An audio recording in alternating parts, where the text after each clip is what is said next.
Thank you very much, Travis, and also thank you, Peter. I'd also like to personally thank all the board members, Peter and all of his people, because I know they spend countless hours to make this event a success. So I appreciate their work, and I think everyone else does as well. So let's give these board members a big round of applause. Thank you.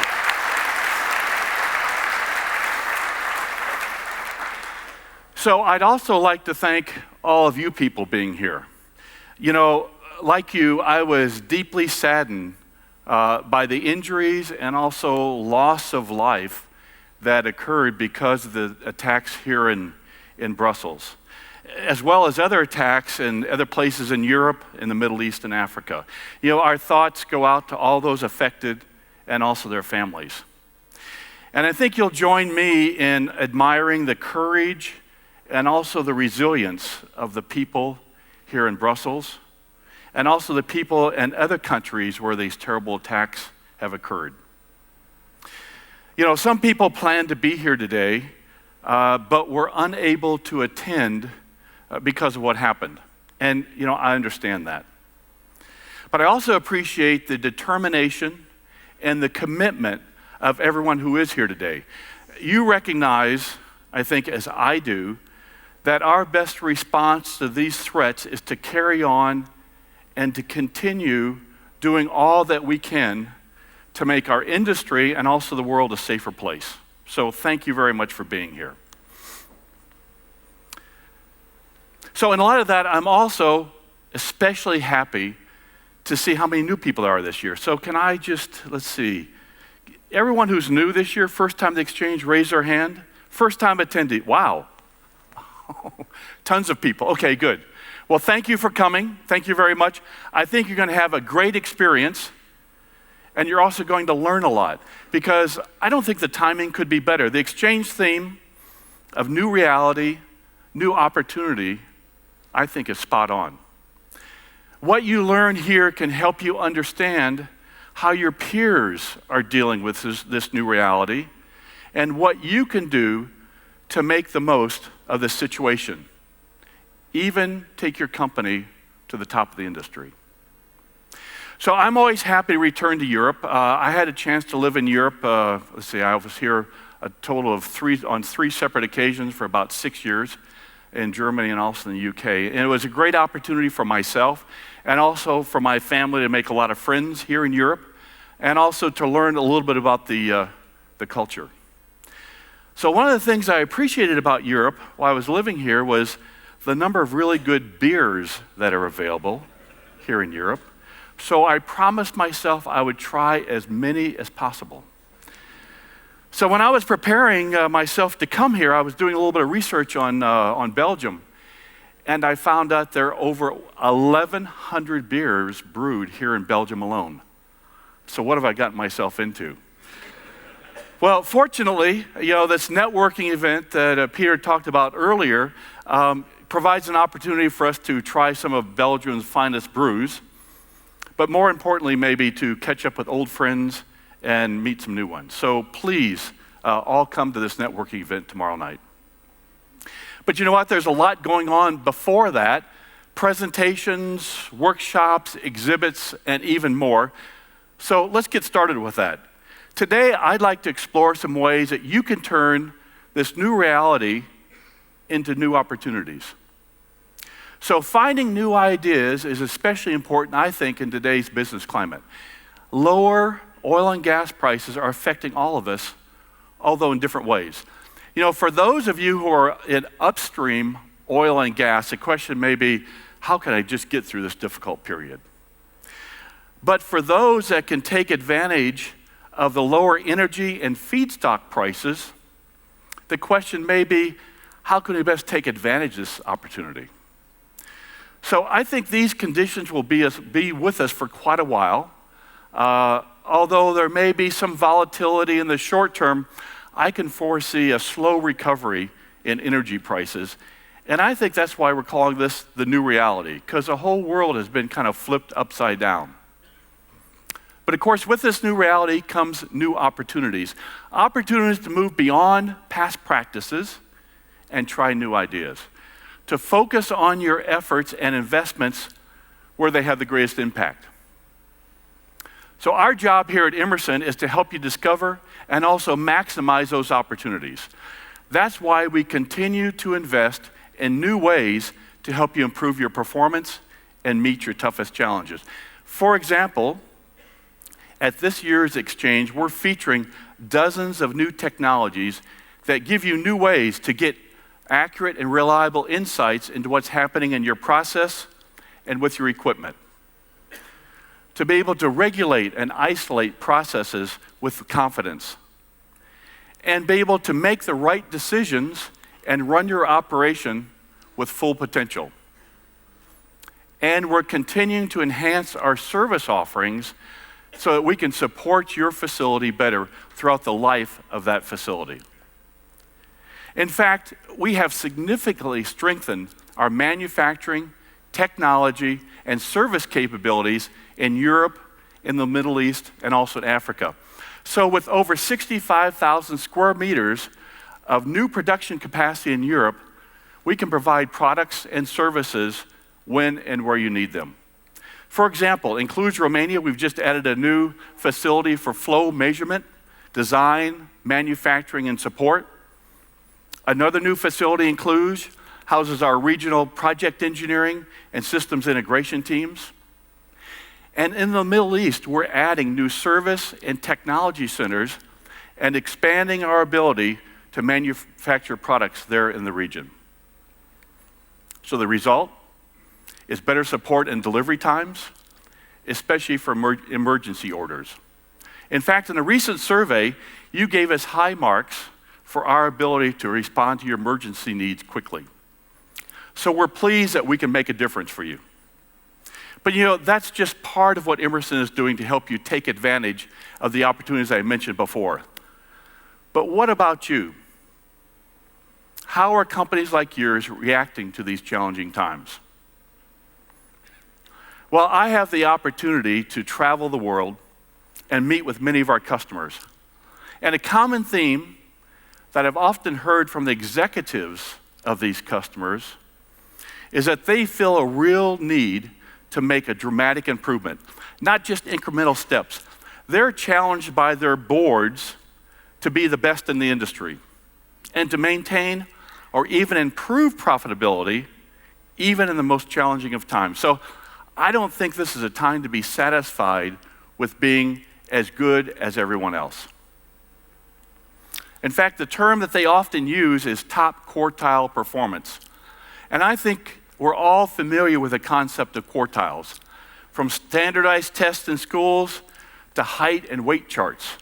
So, as you may have noticed, I'm maybe in the top quartile for height, but maybe after this week I'll be the top quartile for weight as well with all the food that we're eating here. And the fact that you're here today means you're in the top quartile for intelligence. We'll just go for that with that for right now. So, top quartile, it's not a single measure of goodness necessarily. You can be top quartile for safety, or maybe energy use, or even return on assets. But here's the important part. Think what it could mean for your company to move from one quartile to the next, or even to the top quartile. For example, one study found that plant availability ranged from less than 84% in the bottom quartile to more than 97% on the top quartile. Now I know that within a refinery, a 1% gain in availability could mean as much as 5 million euros extra in profit every year. So can you imagine the impact of going from the bottom of the chart to the top of the chart, and think how much extra production and revenue that could mean without investing another euro in new capacity?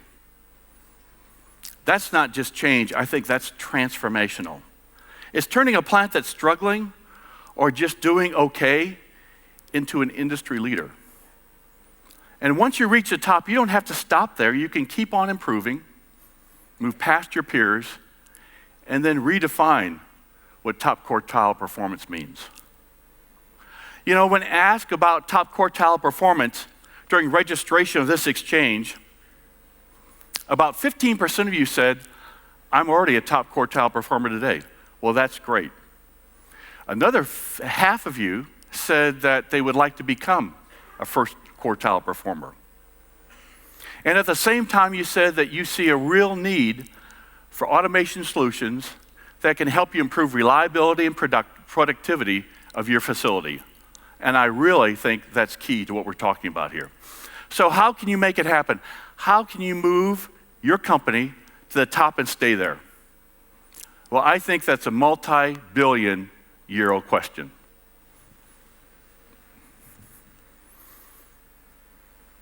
Grab a quick drink of water here.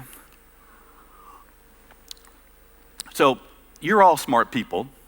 You know, we already established top quartile for intelligence, right? So I think you understand your project or your operation and what the challenges are. And I'm sure you've really improved performance in many different ways. But what do you do when the usual approaches really don't move the needle anymore? When you've tried and worked and the results don't get that much better. I know it can be very frustrating. So for top quartile companies that we've worked with, the answer has been to find a completely different approach, one that made a real difference. You could say these companies found a lever. And I think you all know what a lever is. It gives you an advantage, so you can move things you couldn't move before. Archimedes said, give me a lever and a place to stand and I can move the world. Well, of course he was making a point about levers, but also I think he was really talking about getting a fresh perspective. Especially in today's business climate, finding the right lever for your situation will mean probably looking at new and very creative solutions. So in that same survey that you took at registration for exchange, some of you didn't think you could get to the top quartile. Well, let me assure you that it is possible, and it's also very worthwhile. It starts by choosing an area where you can improve. For example, think about achieving operational excellence. Of course, ensuring safety is always at the top of the chart for operational excellence. So think about that. Would new training methods maybe help in terms of safety? Changing work practices to keep your people out of harm's way? Using new technologies to be able to minimize and mitigate risk? Are there new ways that you can optimize production? Do you have the most effective tools and expertise at hand to get the most out of your operation? Are there opportunities in other areas that are often overlooked where improvements can have a huge impact and help you achieve top quartile performance? Well, I think one of those areas, one of those opportunities is reliability. I think too often reliability is seen as just another maintenance expense, or maybe just focusing on a few pieces of equipment. But if you look at it differently, reliability offers a powerful opportunity for change. It's an essential factor in reducing downtime. And of course, we all know less downtime means more production and therefore more profits. You know, getting those benefits doesn't require spending more money on maintenance. That's the ironic part of it. In fact, with the right approach, you can increase availability while at the same time reducing maintenance costs. You know, this graph here from Solomon shows that plants with the highest availability, that is those in the top quartile, also amazingly have the lowest maintenance costs. In fact, those in the bottom quartile spend about 3.5 times more on maintenance. So how did the companies in that top quartile get there? How did they transform their operations? By looking at reliability differently and finding new ways to improve. They no longer see reliability with what we call a small r, that is just isolated pieces of data or just looking at one or two pieces of equipment. You know, that's useful, but I think it's missing the bigger picture. Instead, top quartile companies look at reliability with a big R, as part of everything that happens throughout the life cycle of their plant. So big R reliability means understanding where the greatest risks and rewards are, So you can spend your time and money in the most important areas. It's integrating data, systems, and work practices across the whole organization so the right information gets the right people at the right time. And you can move from reactive-based maintenance to condition-based maintenance. And the benefits don't stop there. The most reliable plants also have the best safety record and also higher production. So if you're planning a new facility, you have the opportunity to design for top quartile performance and reliability right from the start.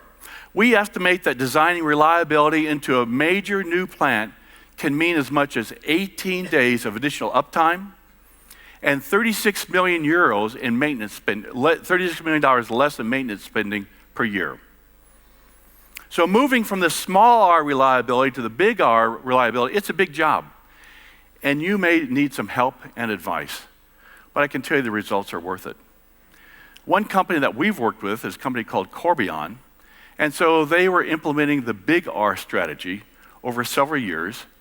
They increased production by 9% and reduced maintenance costs by 25% and became a top quartile performer.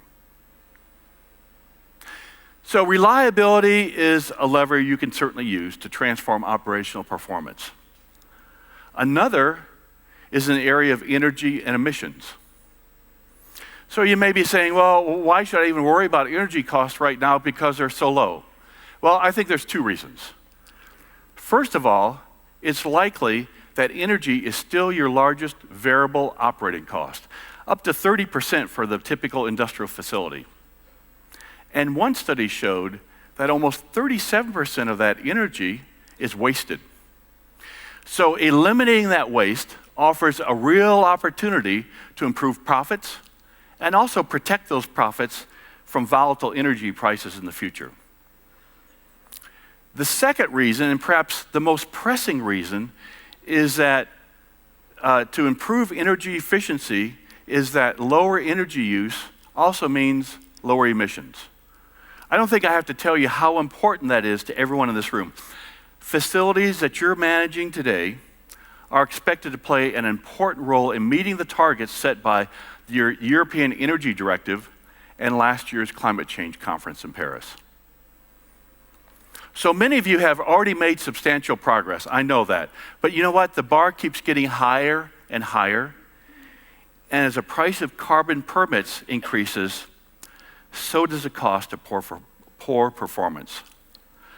You know, achieving top quartile performance in energy and emissions requires uncovering new opportunities, perhaps with the help of new technologies.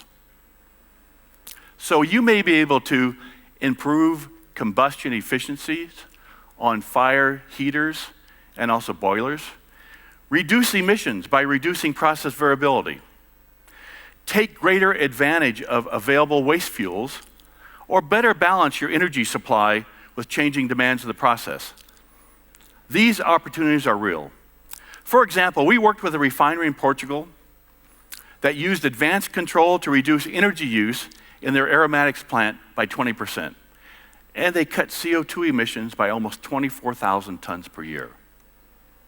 A gas processing plant in Hungary took a similar approach, and they reduced variability in their distillation columns, which meant they reduced their heating requirements, they needed less natural gas, and they cut emissions by 11,000 tons. They had a payback on that investment of less than 2 months. So when you find the right opportunities and make the most of them, the results can be amazing. Moving from the fourth quartile to the first quartile in energy consumption can cut fuel costs and emissions in half. So, you know, this morning I've talked a lot about finding new ways to achieve breakthrough results in operations. Well, what about project performance? How do you move to the top quartile in delivering projects on budget and on schedule? So to answer that question, I'd like to invite my good friend, Roel van Doren, to the stage to talk about projects. Roel? Well, thank you, Steve. And thank you.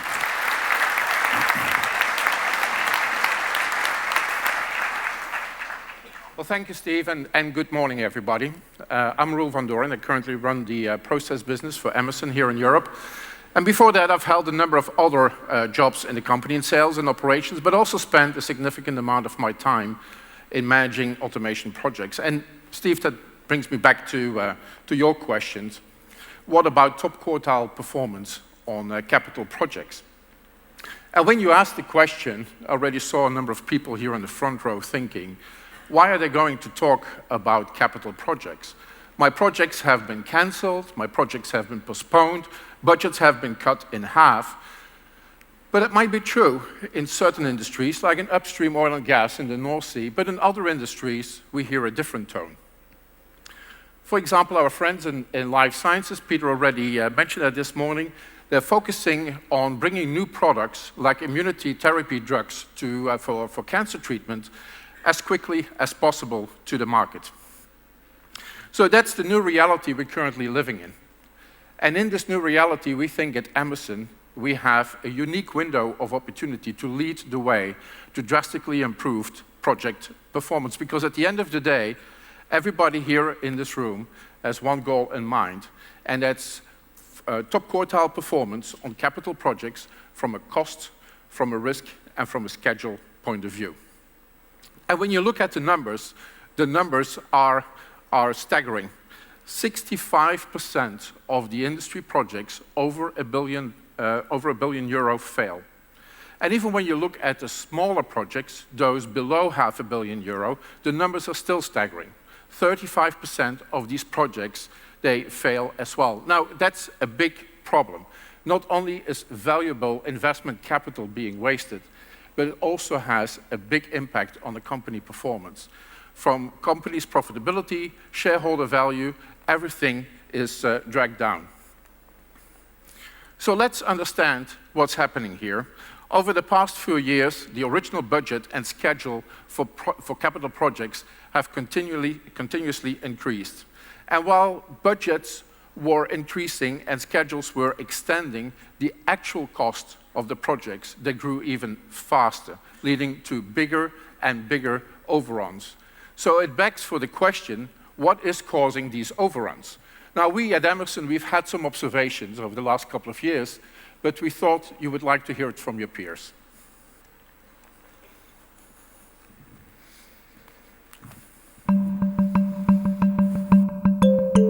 We're developing more projects of larger mega scale in really remote locations. And these remote locations lack infrastructure, they lack roads, power, they lack people. Those top three issues are basically, first is the increased cost of materials and supply for the project. Also, another main issue is the availability of skilled manpower for construction. A third one is the enforcement of safety practices versus project schedules. It is often very challenging to meet all of the various demands and objectives at the different stages of the project and still ensure that the best possible plant is constructed and operated successfully in the long run. The crisis deriving from the reduction of the oil barrel price from 100 plus to 30 minus US dollars directly affects all the investment decisions in this business sector. Organizations set their strategies and define their roadmaps to achieve their vision through strategic projects. So that strategic project is the vehicle that will drive the organizations toward achieving its vision. Any delay to that vehicle may cause a significant loss of opportunities, market share loss, or even a major social impact, and that is priceless. Clients traditionally come to you with a well-defined invitation to bid, large, complex series of specifications. They then ask you to push that down to the supply base, to all of the fabricators, all of the people that are pulling these solutions at the supply chain back up into the project. And that's not working. You know, you can no longer go and in a bespoke design fashion customize every single piece of kit for a client because you're adding costs, you're adding complexity, you're adding time to the schedules.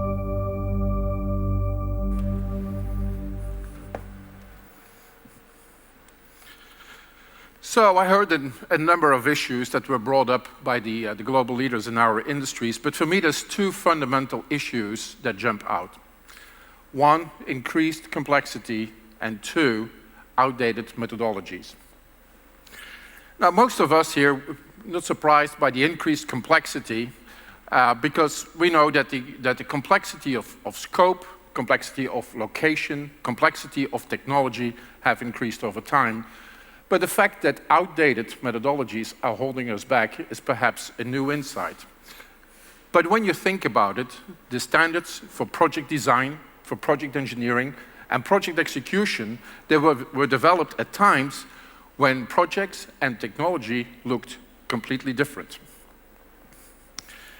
I think it's fair to say that automation has not been the root cause of these overruns, although at times we find ourselves on the critical path to start up.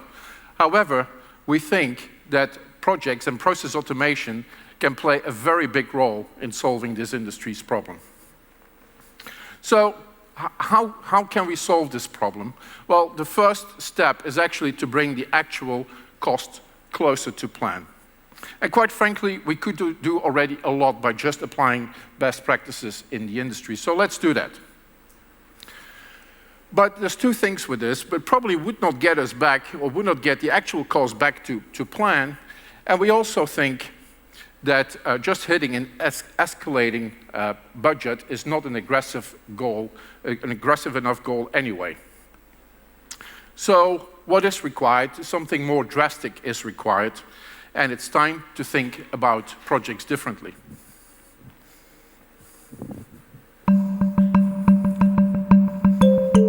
Stakeholder management, I'll put it at the top of the list.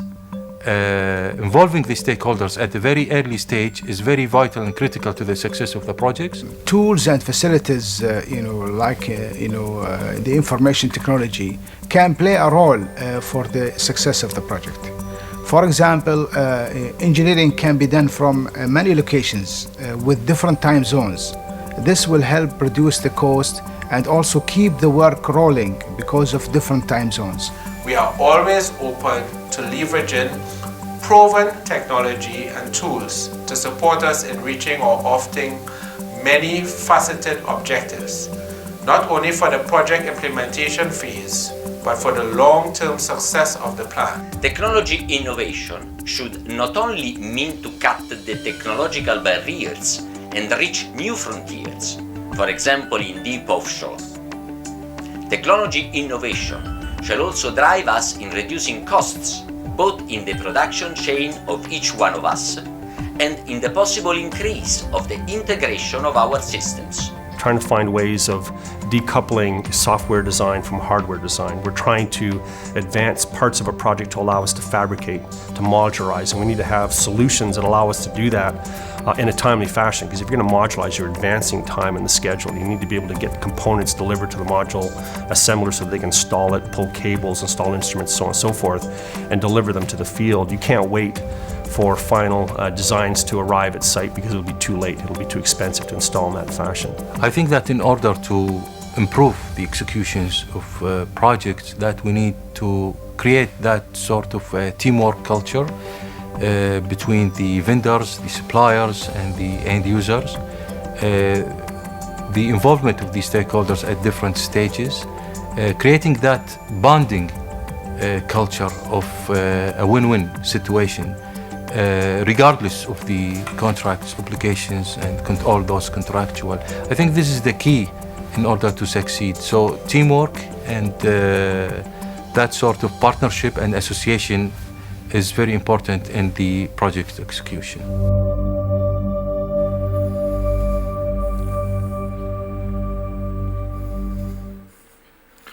So, what if things could be different?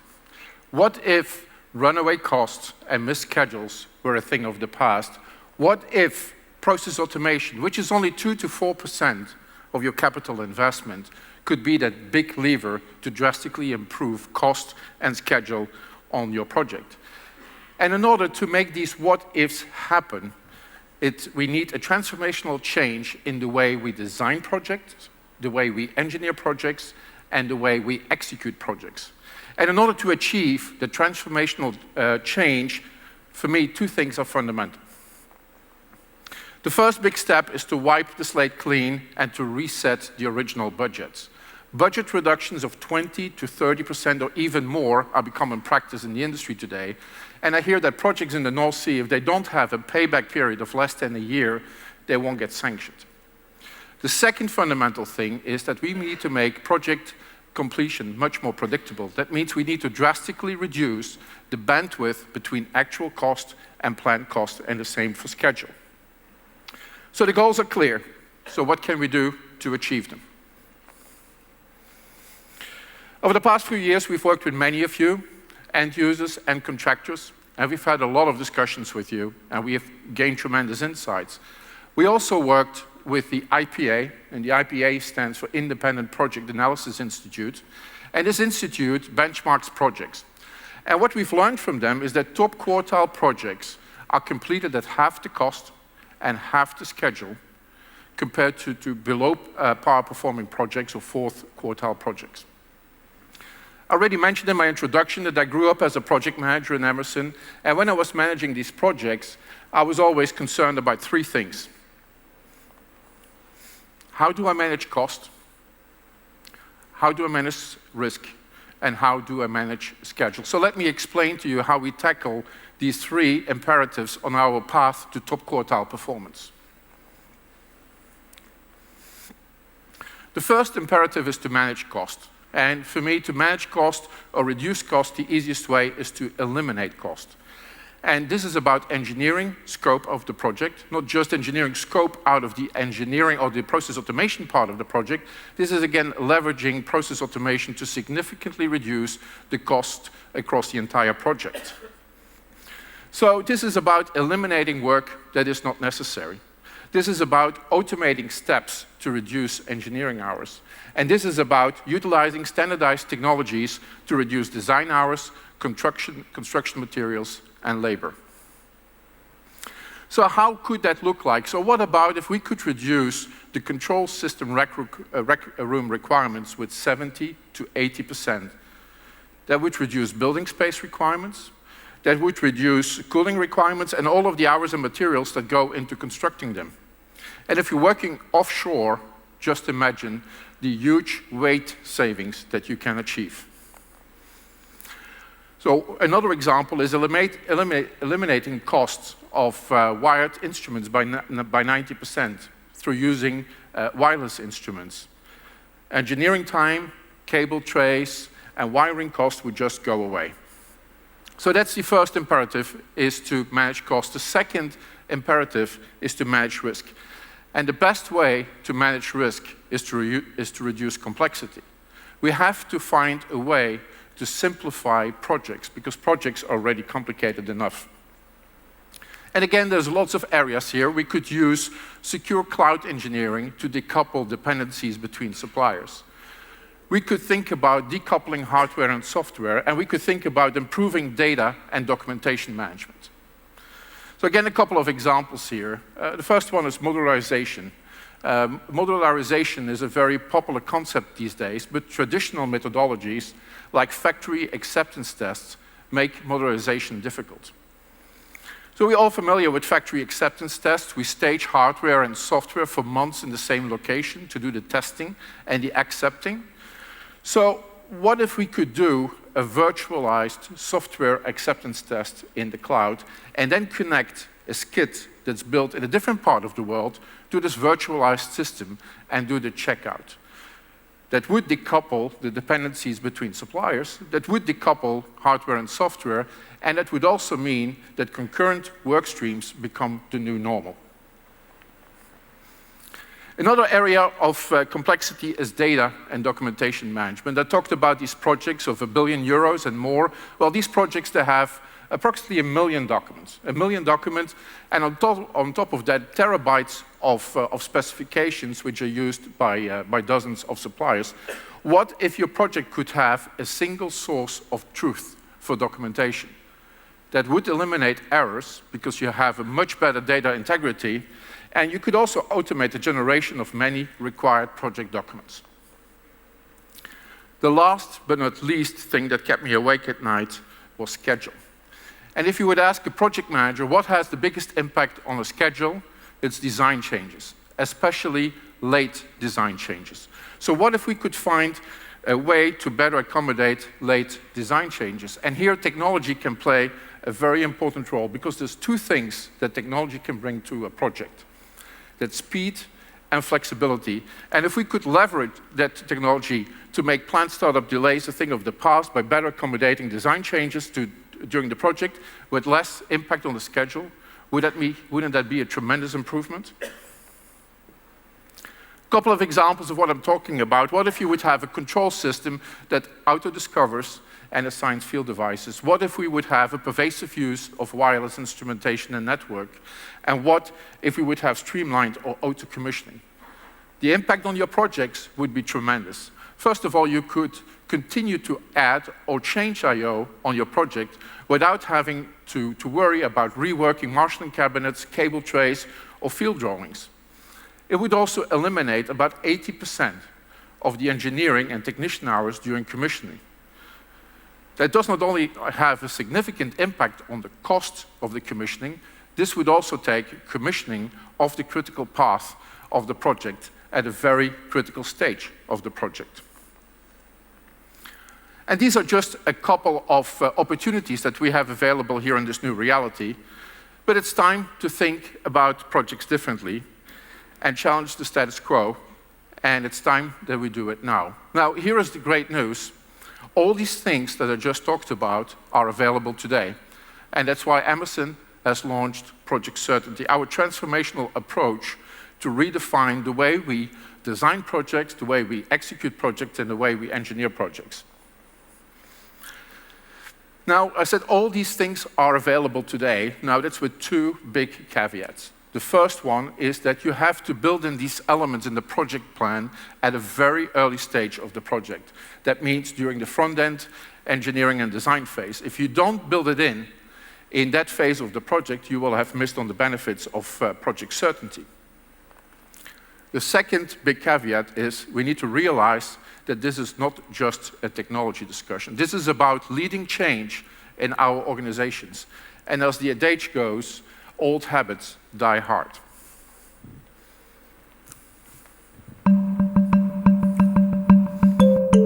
The industry should avoid the complacency. They should not be satisfied with what they have achieved, and they have to strive continuously for higher performance and continuous improvement. We have to look at the organizational structures and the culture of the environment. So we have to ask ourselves a question: do we have that flexibilities and the ability to change the policies, to change the organization structure of takes to cope with these new concepts and techniques in order for them to be successful? There's also, I think, a tradition in the industry, the energy industry, of being very conservative. And that's a natural barrier.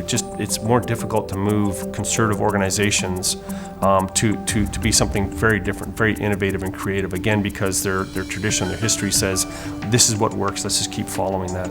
We should be ready to leave the comfort zone of what we are used to and move all together to the research of the new equilibrium as necessary to fit the completely different economic environment that the crisis has created.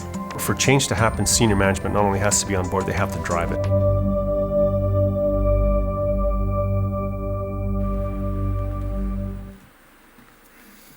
So if you would like to learn more about Project Certainty and the way it impacts your projects, we have a couple of opportunities for you over the next couple of days. For our friends in the media, there will be a press conference at 2 o'clock. And for everybody else, make sure you visit us at the end of the day in our expo hall in the business and project zones to learn more about Project Certainty and operational excellence.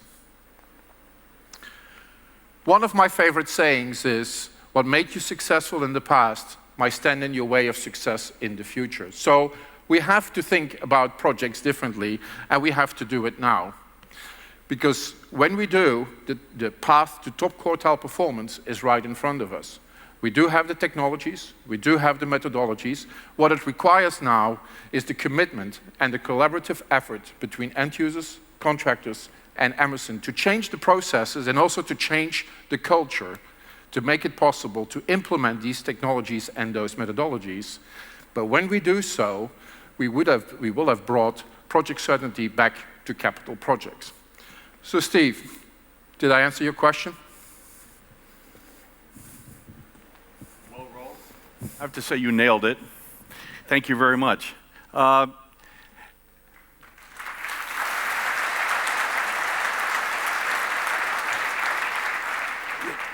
You know, I think the important part that you talked about were those three things that kept you awake at night: cost, schedule, and complexity. And I think it's very exciting that project certainty can address all those. So thank you for that, Roel. So I think that's the question here is, for all of you today, how do you find the right lever to improve your projects or your operations? You know, remember what I said before, it starts by looking at things differently, getting a fresh perspective, discovering new insights, and learning how to put them to work. And you know, when you think about it, that's really why you're here this week, here at Emerson Exchange. Whether it's in a workshop, or maybe in a technology exhibit, or maybe just a conversation over lunch, this is a great place to find that new idea that can transform your project or your operation. And when you do, you can count on Emerson to help make it happen. We'll help you find new ways to exceed in this new reality, and also how you can achieve top quartile performance.